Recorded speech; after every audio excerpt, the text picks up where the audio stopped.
오늘 하나님 말씀은 사도행전 15장 19절에서 31절까지 말씀입니다. 신약성경 213쪽에 있습니다. 사도행전 15장 19절에서 31절까지의 말씀을 한 절씩 교독하고 31절은 함께 읽겠습니다.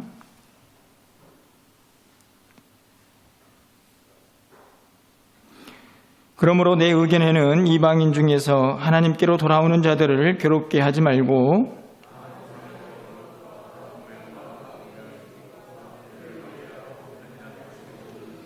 이는 예로부터 각성에서 모세를 전하는 자가 있어 안식일마다 회당에서 그거를 읽음이라 하더라.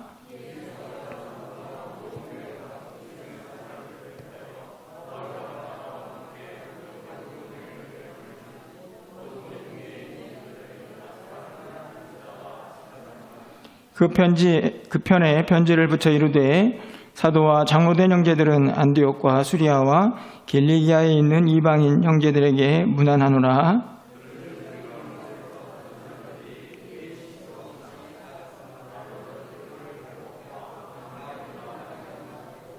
사람을 택하여 우리 주 예수 그리스도의 이름을 위하여 생명을 아끼지 아니하는 자인 우리가 사랑하는 바나바와 바울과 함께 너희에게 보내기를 만장일치로 결정하였노라.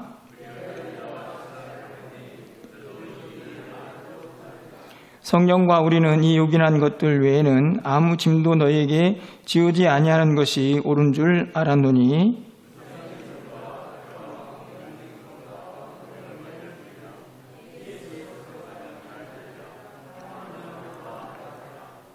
그들이 작별하고 안디옥에 내려가 무리를 모은 후에 편지를 전하니 읽고 그 위로한 말을 기뻐하더라. 아멘. 네, 제가 이전에 여러분들에게 책 한 권을 소개한 기억이 있습니다. 책 제목이 미국에 있는 스캇 솔즈라는 목사님이 쓴 선 안에 갇힌 인간 그리고 선 밖의 예수라는 제목을 가진 책입니다.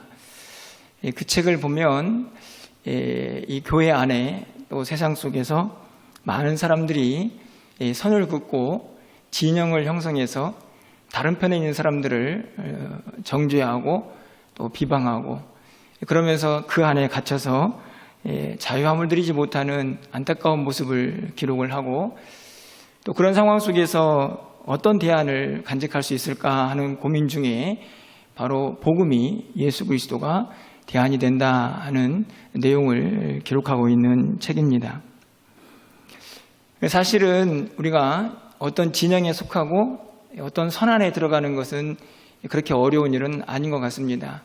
나랑 생각이 맞고 또 조금 뜻이 맞는 사람하고 뭉치는 것이 그렇게 어려운 일은 아니죠.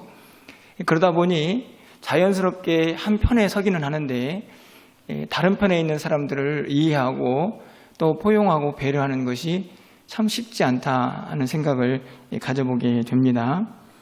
여러분 어떠신가요? 제가 오늘 이 말씀을 드린 이유는 오늘 본문에서도 그런 문제가 발생을 하고 또 그런 문제를 또 어떻게 풀어가고 있는가 하는 것을 우리가 살펴볼 수가 있기 때문이죠. 오늘 우리는 이제 사도행전 15장에 도달을 해 있습니다. 1장부터 쭉 살펴보는 과정 중에 특별히 13장부터는 바울 사도가 1차 전도행을 하고 있는 내용들이 14장까지 기록이 되어 있고 오늘은 15장에 도착을 하게 되었는데요. 고민이 좀 되었습니다. 앞에 있는 1차 전도여행을 복습을 하고 갈까 아니면 그냥 오늘 15장 본문을 할까 제가 어떻게 결정을 내렸을까요?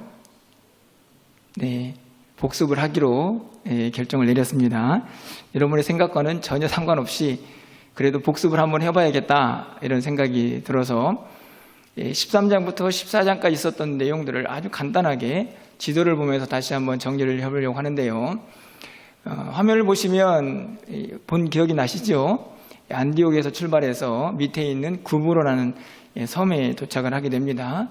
그곳에서 총독 서기오 바울이라는 사람을 만나서 그가 예수를 믿는 일이 발생을 하고 또 바예수라는 사람이 거짓 선지자로 또 마술을 부리는 사람이었는데 그 일을 방해하다가 잠깐 맹인이 되는 그런 일도 저 구브로라는 섬에서 발생을 하죠. 그리고 나서 바울과 전도의 일행은 배를 타고 이제 육지에 올라가게 됩니다. 이제 터키, 소아시아 지역으로 들어가는 것이죠. 그래서 버가라는 곳을 지나서 비시디아 안디옥이라는 곳으로 맨 위에 있죠. 그곳에 도착을 하게 됩니다. 거기에서 참 많은 사람들을 또 성령의 능력으로 복음을 전하고 또 예수를 믿게 하는 일들을 행하고요. 바로 이어진 이고니아라는 곳으로 이동을 하게 되는데 거기에서는 유대인들 중에 몇 사람이 이방인들을 선동해가지고 바울을 죽이려고 위협하는 일이 발생을 하기도 합니다. 그래서 급히 피해서 루스드라라는 곳으로 이동을 하죠. 14장에 있는 내용입니다. 지난번 주에 살펴본 말씀이죠.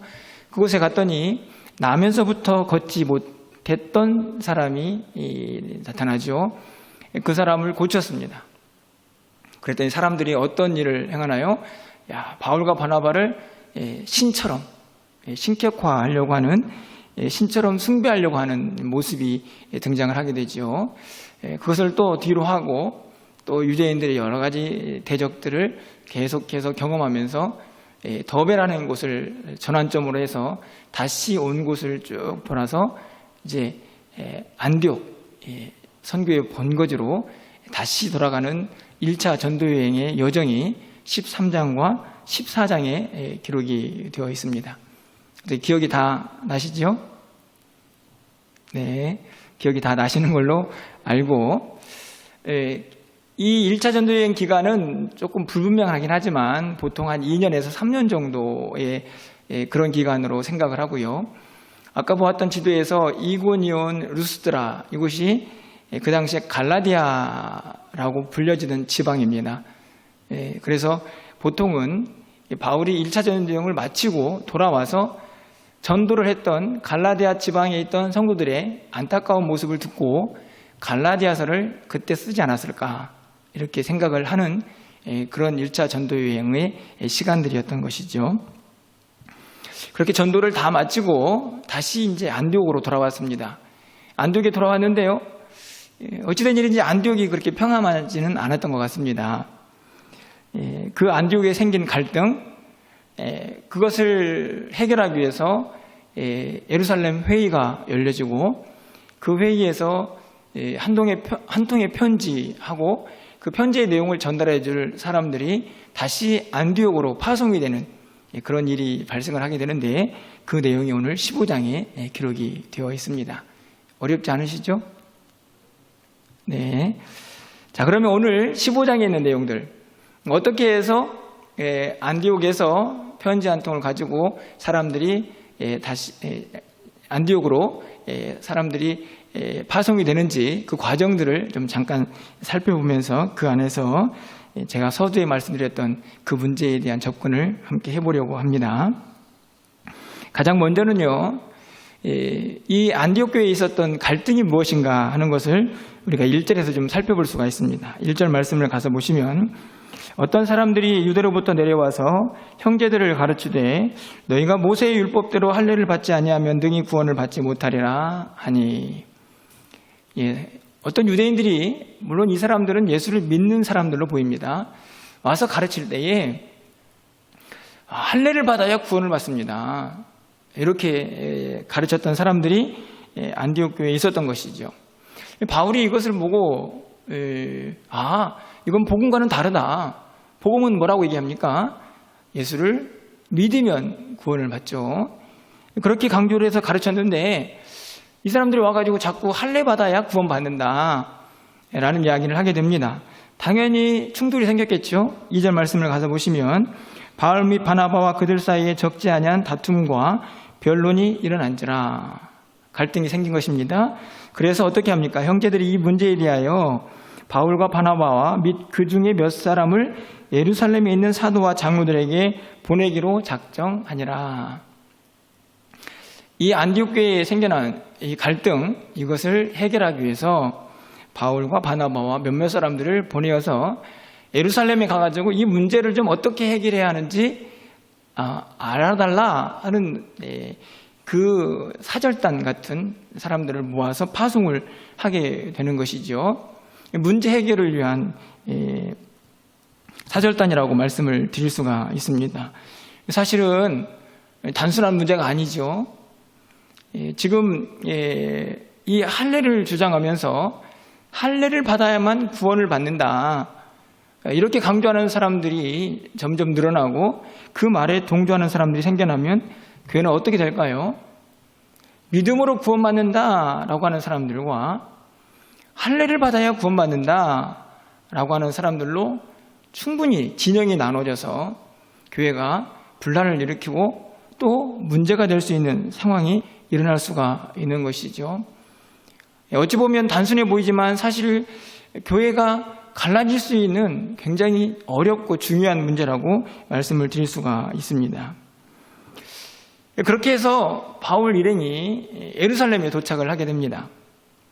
그래서 도착을 한 바울이 그동안에 어떤 일들이 있었는지, 이방인들에게 어떻게 복음을 전했는지, 이런 선교 보고를 겸해서 자신이 온 이유도 설명을 했겠죠. 그런데 5절 말씀을 보면요, 여러분 5절에도 이 예루살렘 교회에 있는 성도들도 이런 반응을 보이는 자들이 있었던 것을 우리가 알 수 있습니다. 우리 5절 말씀은 함께 좀 읽어보도록 하겠습니다. 5절입니다. 바리새파 중에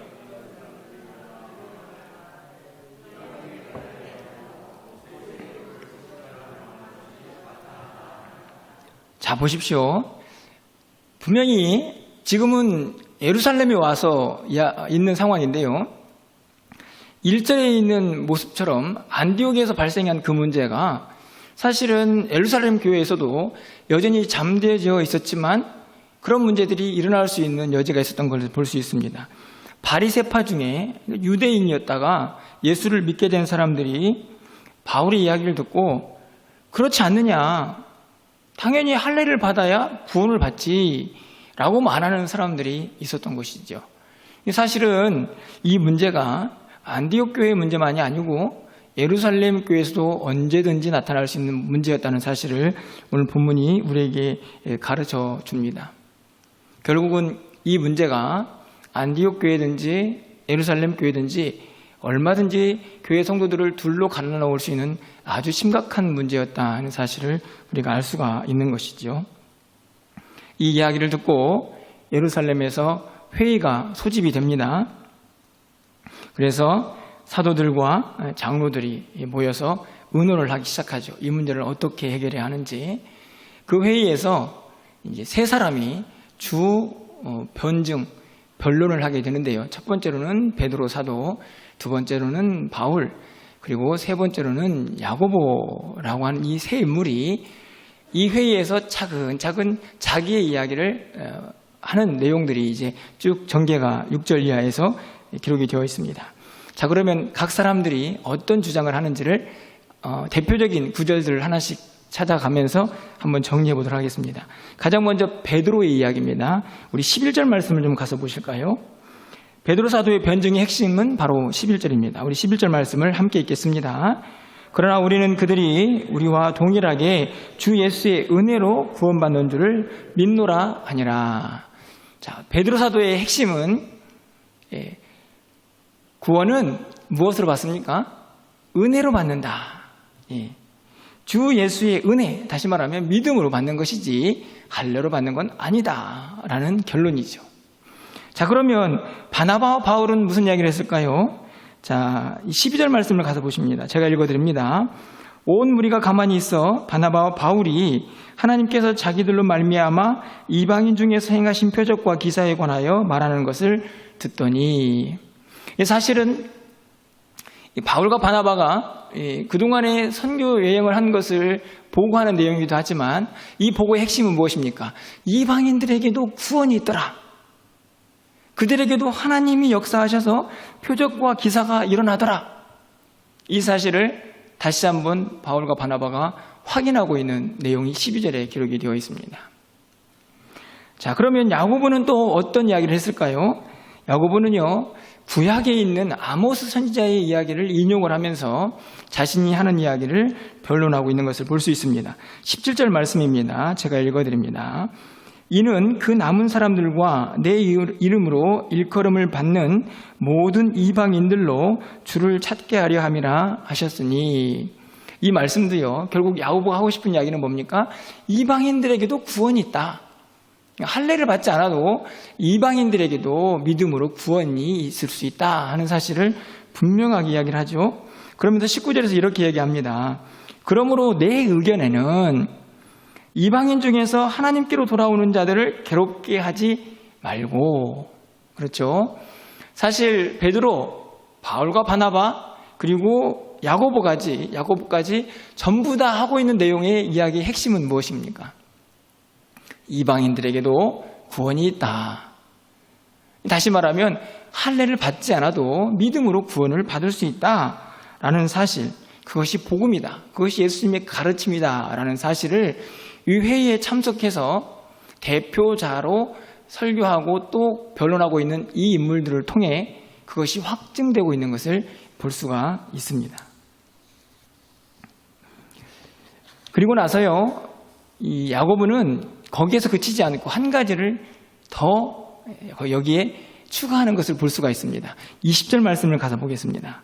우리 20절 말씀은 함께 좀 읽어보도록 합니다. 20절입니다. 다만 우상의 더러운 것과 음행과 목매어 죽인 것과 피를 멀리하라고 편지하는 것이 옳으니. 앞에서 이방인들도 구원을 받을 수 있다, 할례가 아니고 믿음으로 구원받는다라는 사실을 확증을 한 다음에 뭔가 추가를 하나 더 해야겠다, 이게 야고보의 주장입니다. 다만 이것만큼은 금지 조항으로 편지에 추가하자. 그 내용이 뭐냐면 우상의 더러운 것, 그러니까 우상 숭배한 재물은 더럽다, 음행하지 마라, 목매어 죽인 것 먹지 마라, 피도 멀리해라, 이런 것들은 추가해서 편지에 써서 보내야겠다, 이렇게 이야기를 하고 있는 것입니다. 20절 말씀을 잘 보시면 무엇이 전제가 되고 있는 말씀입니까? 구약의 율법이죠. 구약의 율법도 지켜라, 이렇게 편지를 하겠다는 겁니다. 그렇게 편지의 내용이 정리가 되었습니다. 그래서 결국 그 회의에서 그 일들이 통과가 되어서 안디옥에 편지가 보내지죠. 그 내용이 22절에 기록이 되어 있습니다. 이에 사도와 장로와 온 교회가 그 중에서 사람들을 택하여 바울과 바나바와 함께 안디옥으로 보내기를 결정하니 곧 형제 중에 인도자인 바사바라 하는 유다와 실라더라. 그러니까 회의에서 결정된 내용을 편지로 적고 그 편지에 기록된 내용을 입으로도 말할 수 있는 사람, 그 사람을 선택해서 함께 보내죠. 바로 유다와 실라입니다. 그리고 23절 이하에는 그 편지의 내용이 기록이 되어 있고 끝부분에 30절 이하에서는 그 편지를 가지고 안디옥에 가서 전하고 있는 내용이 기록이 되어 있습니다. 어떻습니까? 오늘 본문의 내용이 정리하는데 그렇게 어렵지는 않으시죠? 자, 그러면 오늘 이제 설교의 핵심으로 도대체 이 편지 속에서 또 이들이 예루살렘 회의를 통해서 결정한 내용들이 지금 일어나고 있는 이 갈등의 문제를 어떻게 해결하기를 바라고 있는가 하는 것을 정리해야겠죠. 그 두 가지의 핵심적인 내용을 정리하고 오늘 설교회를 마무리하려고 합니다. 가장 먼저는 오늘 본문 속에서 예루살렘 회의를 통해서 이 베드로든 바나바든 또 바울이든 야고보든 그들이 말하고 있는 것이 분명하죠. 이방인도 구원받는다. 그런데 그 가운데에서 우리가 잊지 말아야 할 것은요, 이방인도 구원받는다라는 이 말씀 속에 복음이 무엇인가 하는 것이 분명하게 강조가 되고 있다는 사실입니다. 여러분 8절 말씀을 좀 가서 보실까요? 또 마음을 아시는 하나님이 우리에게와 같이 그들에게도 성령을 주어 증언하시고, 그러니까 믿음은 어떻게 생겨나는 것입니까? 성령의 역사, 성령의 증언, 성령이 그들 가운데 함께 하심으로 그들이 믿음을 가진 것이다 라는 사실을 8절에서 확인하고요. 9절 말씀 가서 보겠습니다. 9절은 우리 함께 읽어보도록 하겠습니다. 9절입니다. 믿음으로 그들의 마음을 깨끗하게 하사 그들이나 우리나 차별하지 아니하셨느니라. 자, 성령을 통해서 믿음이 생기고요. 그 믿음을 통하여 거룩하게 되죠. 마음이 깨끗해집니다. 그 은혜는요, 오늘 지금 이 이야기를 하고 있는 사도들이나 또는 이방인들이나 상관없이 동일하다. 복음에는 차별이 없다. 라는 사실을 분명하게 다시 한번 확인합니다.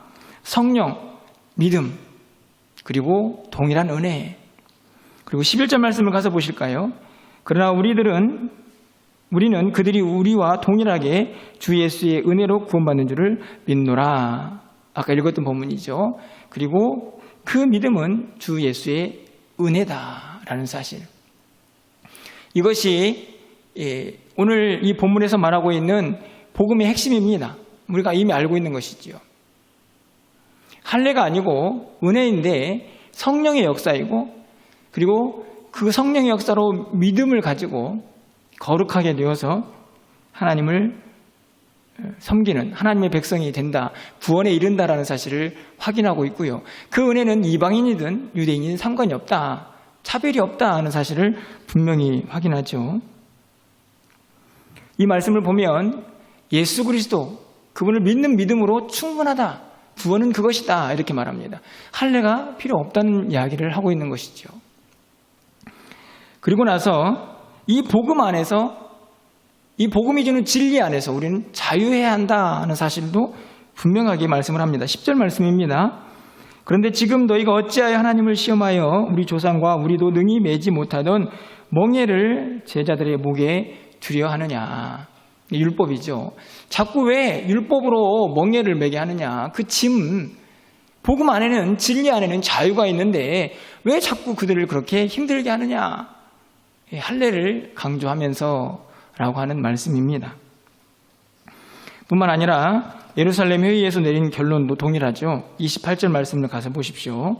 성령과 우리는 이 요긴한 것들 외에는 아무 짐도 너희에게 지우지 아니하는 것이 옳은 줄 알았노니. 여기에서 짐이 등장을 합니다. 다시 말하면 복음은요, 진리이기 때문에 그 진리는 우리에게 무엇을 줍니까? 무거운 짐이 되는 게 아니고 자유를 준다. 그런데 자꾸 율법으로 얽매이고 그 안에서 무거운 짐을 져서는 안 된다는 사실을 분명하게 가르쳐주죠. 우리가 잘 알고 있는 것처럼 요한복음 8장 32절에 진리를 알지니 진리가 너희를 자유롭게 하리라 이렇게 말씀을 합니다. 여러분, 왜 이 복음, 믿음이 무엇인가 하는 것을 강조하는 것이 중요할까요? 오늘 이 예루살렘 회의에서 베드로 사도가 한 이야기든 야고보 또 바울 사도가 한 이야기든 핵심은요, 복음이 무엇인지를 확실하게 붙잡아야 한다 하는 것입니다. 이 복음이, 이 진리가 우리에게 어떤 의미로 다가와 있고 이것이 어떻게 우리 안에 구원을 이루는지를 절대로 잊어서는 안 된다는 사실, 그것을 우리에게 확인해 주고 있는 것이죠. 사실은 할례 문제로 또 교회 안에 생긴 갈등의 문제로 이 회의가 진행이 되고 있지만 결국에는 이 회의를 통해서 복음이 무엇이고 믿음이 무엇인가, 예수 그리스도의 가르침을 다시 한번 확인하며 그것을 초대교회 성도들이 붙잡는 기회로 삼고 있는 것을 볼 수가 있습니다. 저는 이 시대도 마찬가지라고 생각이 듭니다. 우리 안에도 이런저런 갈등들이 있고 또 그 갈등 속에서 때로는 어떤 진영에 속해서 상대방을 보기도 하죠. 하지만 가장 중요한 것은 내가 지금 무엇을 붙잡고 있는지, 내가 붙잡고 있는 복음은, 그 진리는 무엇인가 하는 것을 절대로 놓아서는 안 된다는 사실입니다. 그것을 흔들림 없이 분명하게 진리의 복음으로 무장하고 이 땅을 살아가는 성도의 삶이 되어야 한다는 것이죠. 먼저 오늘 이 예루살렘 회의는 이 복음, 이 믿음, 이것이 어떻게 시작되어서 어떻게 우리를 구원으로 이끄는지를 분명하게 설명을 하고 있습니다. 그런데 예루살렘 회의는요, 오늘 본문에서 나와 있는 것처럼 그렇게 복음을 강조하는 것으로, 믿음이 무엇인지, 구원이 어떻게 이루어지는지만 강조하는 것으로 끝나지 않고 있습니다. 사실은 제가 지금까지 한 말씀을 여러분이 누군가가 들었다고 하면 아니 안디옥 교회 성도들이 들었다고 하면 누가 더 유리하다고 생각이 들었을까요? 예, 저는 이방인들이라고 생각이 듭니다. 그거 봐라. 그거 봐. 할례가 뭐 필요가 있어.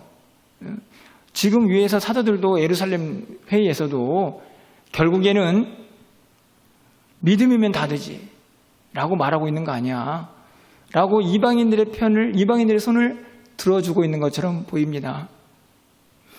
만약에 그런데 이렇게 편지가 갔다고 하면 그 안디옥 교회는 어떻게 되었을까요? 그런데 제가 말씀을 드렸듯이 거기에서 편지가 끝나는 것이 아니고 20절 말씀을 우리가 다시 보아야 하는 이유가 발생을 하죠. 여러분 20절 말씀입니다. 제가 읽어드립니다. 다만 우상의 더러운 것과 음행과 목매어 죽인 것과 피를 멀리하라고 편지하는 것이 옳으니. 이 내용은 아까도 말씀을 드렸듯이 율법에 관한 내용입니다. 죽인 것, 목매어 죽인 것, 피를 멀리하는 것, 이건 구약의 율법이거든요. 그것을 하라고 구약의 율법대로 지키며 살라고 편지에 넣겠다는 겁니다.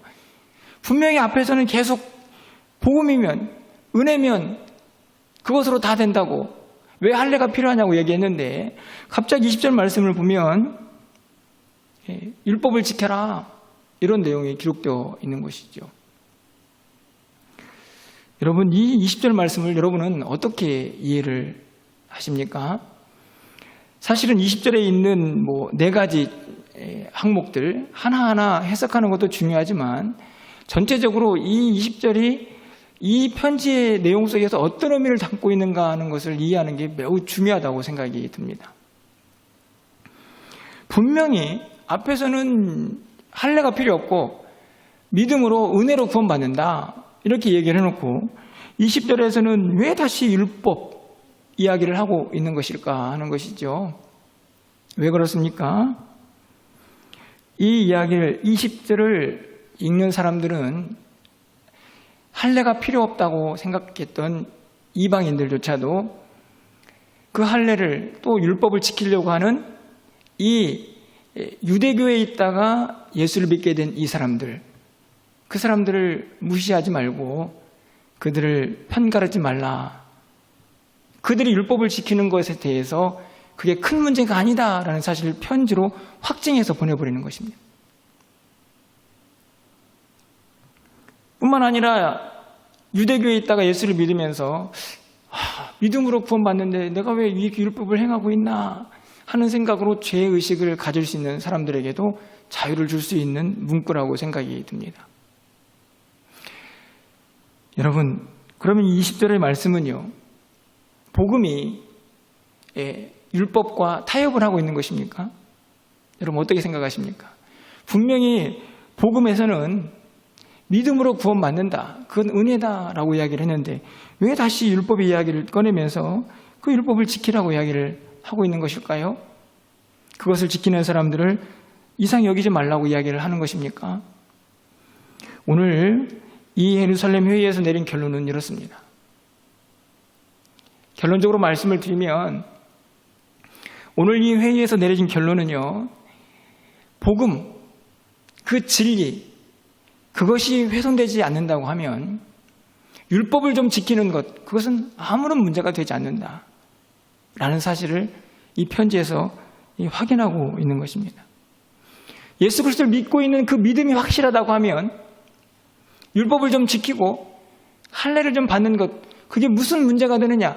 그것이 교회를 분란을 일으키고 갈등을 초래해서 결국 둘로 갈라지게 하는, 그리고 각 진영에 나눠져 가지고 서로를 비방하고 서로를 손가락질할 수 있는 그런 문제냐? 그건 아니다. 이렇게 이야기를 하는 것입니다. 여러분 어떠신가요? 아주 좋은 예가 있죠. 사도행전 16장 3절에 가보면요, 다음에 살펴볼 내용이지만 바울이 그를 데리고 떠나고자 할새 그 지역에 있는 유대인으로 말미암아 그를 데려다가 할례를 행하니. 바울이요? 분명히 바울은 무엇을 가르쳤습니까? 할례가 아니고 믿음으로 구원받는다, 이걸 가르친 사람 아닙니까? 그런데 16장 3절 말씀을 보면요, 데려다가 유대인들 때문에 할례를 행하게 합니다. 예. 할례를 행하게 합니다. 아니, 분명히 믿음으로 구원받는데 할례는 필요 없다고 했는데 왜 굳이 할례를 행하게 했을까요? 그것도 바울이 직접 데리고 가가지고. 여기 보면 유대인으로 말미암아, 다시 말하면 믿음이 있다고 하면, 복음이 있다고 하면 할례 정도는 아무것도 아니다. 그것이 복음을 전하는 데 장애가 되고 믿는 누구들에게 그 시험거리가 된다고 하면 할례 받을 수 있다, 이렇게 이야기를 하는 겁니다. 굉장히 파격적이죠. 여러분, 그뿐만이 아닙니다. 사도행전 26장 24절에 가보면요, 그들을 데리고 함께 결례를 행하고, 여기서 결례는 유대인들이 행했던 정결의식입니다. 율법적인 거죠. 이것도 또한 바울이 데리고 가서 직접 그 일을 행합니다. 바울이 계속해서 주장했던 게 뭡니까? 믿음으로 구원받는다. 그런데 할례를 행하고요, 그렇죠? 유대의 정결의식을 율법에 맞춰가지고 그대로 행합니다. 왜 그럴까요? 바울은 분명한 확실한 그의 생각 있었던 것이지요. 그게 뭡니까? 내가 예수 그리스도 안에서 믿음으로 구원을 받아 복음의 진리를 가지고 있다고 하면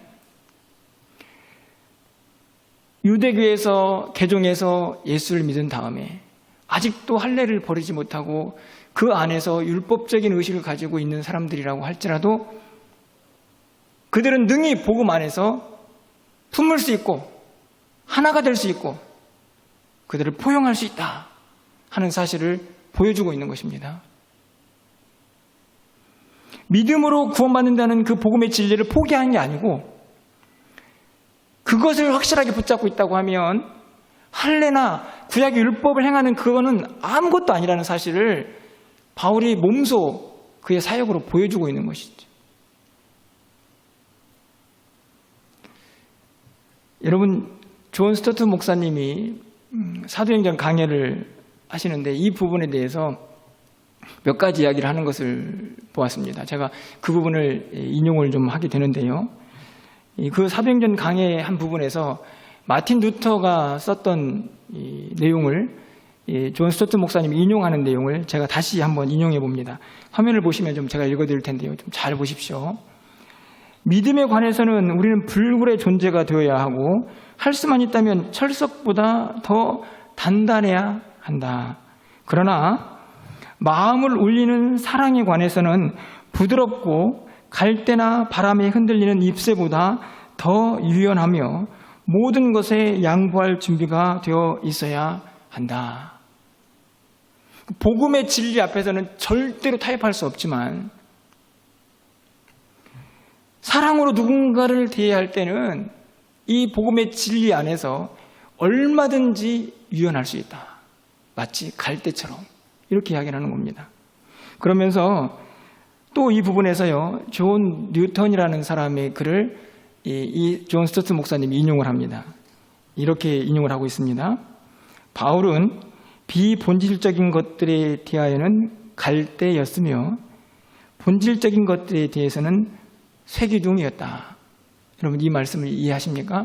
그러니까 복음의 진리를 붙잡는 데에서는 결코 변할 수 없는 쇠기둥처럼 단단했지만 비본질적인 것, 쉽게 말하면 할례, 구약의 율법을 좀 행하는 것, 그런 것들 앞에서는 갈대처럼 유연했다. 그래서 어떻게 할 수 있었을까요?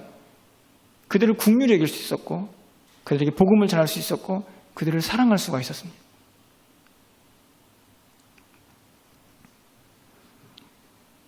여러분, 이것을 통해서요, 이 편지 한 장을 통해서 안디옥 교회는 또 이 회의를 통해서 예루살렘 교회는 무엇을 이루게 되었습니까? 다른 것이 아니고요, 하나됨을 이루게 되죠. 여러분 보십시오. 22절 상반절 말씀을 가서 보시면 이에 사도와 장로와 온 교회가 그 중에서 사람들을 택하여 바울과 바나바와 함께 안디옥으로 보내기를 결정하니. 그러니까 편지를 써서 사람을 보내는 그 일, 다시 말하면 이미 합의된 내용이죠. 그것들을 정해서 사람을 보내는 그 일을 온 교회가 한 마음으로 결정하게 됩니다. 여러분, 예루살렘 교회에도 여전히 어떤 문제가 있었습니까? 바리새파 중에서 예수를 믿은 사람들 가운데는 여전히 할례 문제를 가지고 할례로 구원받는다라고 말하는 사람도 있었죠. 그들까지도 이 회의로 다 하나로 묶어버리는 것이죠. 온 교회 성도들이 하나가 되어서 이 편지를 안디옥 교회에 보내는 것에 합의합니다. 여러분, 25절 하반절 말씀을 가서 보실까요? 뭐라고 나와 있습니까? 너희에게 보내기를 만장일치로 결정했다. 이게 편지 내용이거든요. 이 편지가 예루살렘 회의를 통해서 온 성도들이 만장일치로 결정한 것이다. 그러니까 이미 예루살렘 교회는 하나가 되어 있는 것이죠. 얼마든지 이 할례 문제로, 이 구원과 관련된 할례 문제로 갈라질 수 있었던 교회가 다시 본질과 비본질을 분명하게 구분하면서 하나가 되는 역사를 경험하고 있는 것입니다. 여러분, 이 편지를 받은 안디옥 교회는 어떻게 되었습니까? 30절, 31절 말씀을 가서 보겠습니다. 그들이 작별하고 안디옥에 내려가 무리를 모은 후에 편지를 전하니 읽고 그 위로한 말을 기뻐하더라. 안디옥 교회 성도들도 그 편지의 내용을 또 그들이 전하는 이 이야기를 듣고 위로를 받습니다. 그리고 기뻐하죠. 이 말은 무슨 이야기입니까? 그들 안에 있는 갈등이 끝이 나고 그들도 이제 복음 안에서 서로를 배려하고 품을 수 있는 사랑을 갖게 되었다는 말씀입니다. 여러분 보십시오. 이 편지 한 통이 이 안디옥 교회 성도들에게 얼마나 감격스럽고 위대한 편지입니까? 교회가 분란을 일으키고 양 진영으로 갈라져서 서로 갈등을 빚고 치열하게 싸워 그렇게 교회의 아픔이 될 수 있는 상황들, 그 상황을 극복하고 오히려 교회가 위로를 받고 하나가 될 수 있는 그 은혜를 이 편지 한 통을 통해서 누리게 되는 것이죠. 그 편지 속에는 무엇이 있습니까? 본질을 확실하게 붙잡으면 비본질적인 것은 얼마든지 끌어안을 수 있습니다. 그것이 복음입니다. 그것이 예수 그리스도의 가르침입니다. 이렇게 이야기를 하고 있는 것이죠. 사실 여러분, 이 편지를 받은 사람들이 하나가 되었지만요, 그 하나가 됨에도요 양보가 있어야 하죠. 그렇지 않습니까? 유대교에 있다가 개종을 하는 사람들은 믿음으로 구원받는다고 하는 이 헬라파에서 구원받은 사람들을 이해해야 하고, 또 할례 필요 없어, 믿음이면 다 돼, 율법 뭐하러, 이렇게 얘기했던 사람들, 그런 이방인들도 이제는 유대인들, 유대교에 있다가 예수를 믿고 여전히 율법 안에 있는 사람들, 물론 그 율법을 극복해야 하지만 그 행위 자체로 그들을 미워하거나 그들을 손가락질을 할 이유가 없는 그런 넉넉한 마음들이, 그 양보가, 그 이해가 그들 안에도 있어야 했을 것입니다. 여러분, 오늘 설교의 내용이 어찌 보면 조금 어려운 내용일 수도 있고요. 이 이야기를 가지고 세상 속에 가서 어떻게 접목을 시켜야 할까 하는 조금 난해한 부분도 있을 수 있습니다. 특별히 오늘 이 이야기는 믿음을 전제로 한 교회 공동체 이야기인데, 여전히 갈등과 분열이 많은 이 세상 속에서 이 이야기를 어떻게 접목시켜야 할까 하는 고민이 우리 안에 있는 것이 사실이죠. 하지만 저는 이 내용을 정리하면서 우리에게 이런 질문, 저 스스로에게 이런 질문을 해보게 됩니다. 정말 우리 믿는 사람들이 갈등과 분열이 있는 세상 속에서 너무나 쉽게 어느 한편에 서가지고 상대방을 비판하고 비방하기 이전에 진짜 복음 안에서 자유와 또 평화와 화평을 이루는 자리에 서 있는가 하는 것이죠.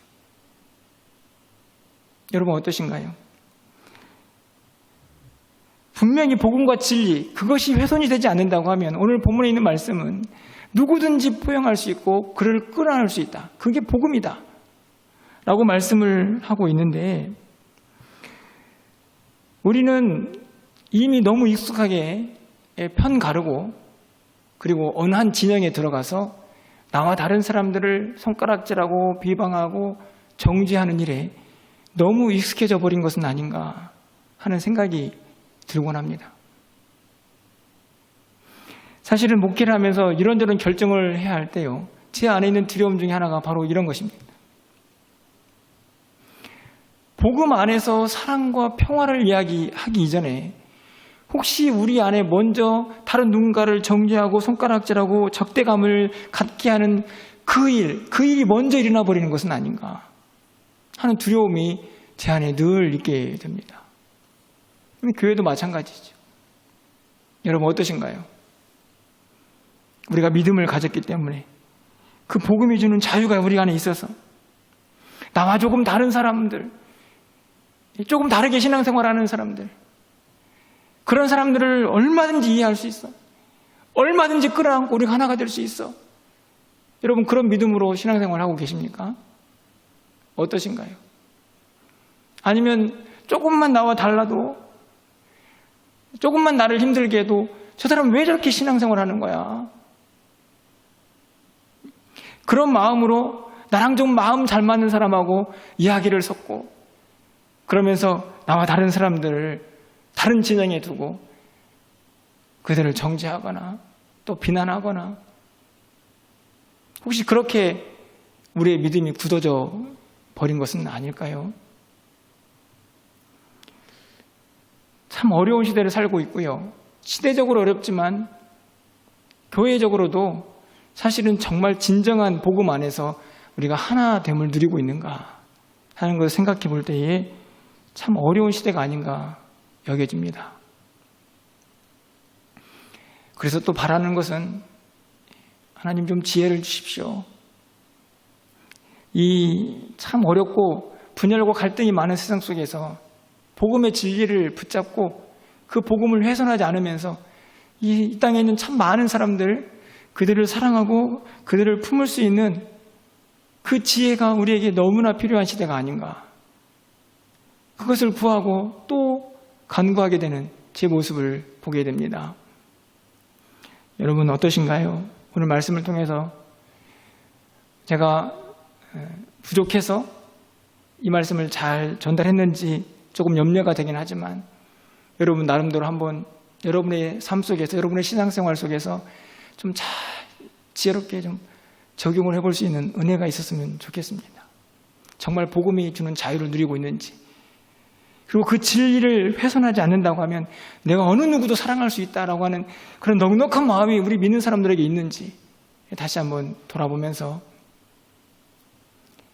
편가르기에 익숙한 이 시대에 진정한 평화의 복음을 우리가 함께 누릴 수 있는 저와 여러분 되시기를 주님의 이름으로 축원합니다. 기도하겠습니다.